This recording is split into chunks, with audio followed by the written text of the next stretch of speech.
Have you ever heard about Adriana Smith, the Georgia nurse who was declared brain dead while she was just 9 weeks pregnant? Her story is one of the most heartbreaking and most important examples of what happens when the law starts to control life, death, and the choices that should belong to the families, not politicians.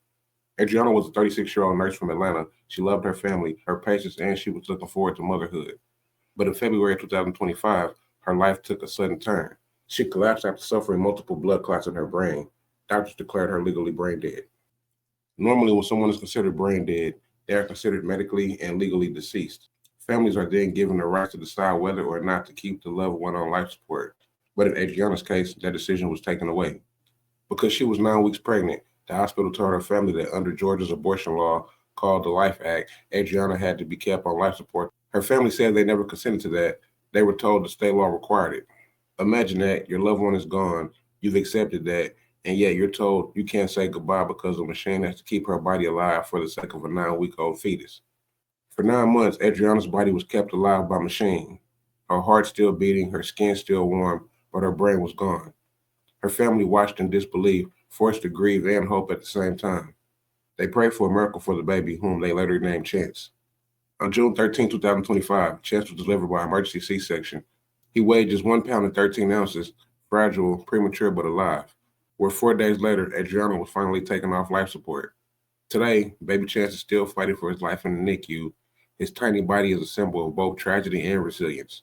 But Adriana's story goes beyond one family's pain. It raises deep questions about what life really means and who gets to decide. Experts have said that the hospitals may have misrepresented the law. Georgia's Attorney General later clarified that the Life Act doesn't actually require hospitals to keep the brain dead woman on life support, but by then the damage was done. This case has exposed how unclear and restrictive abortion laws can reach far beyond what people imagine, affecting women, families, doctors, and even the dead.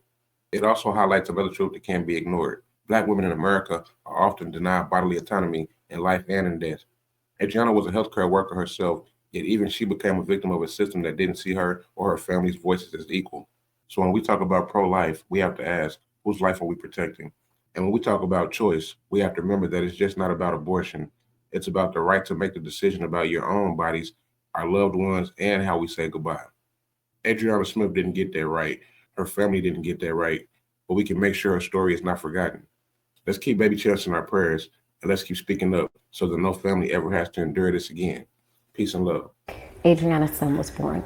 Yes. Chance was born by emergency C-section on Friday about 4:41 a.m. And he's fighting. He's in the NIC unit.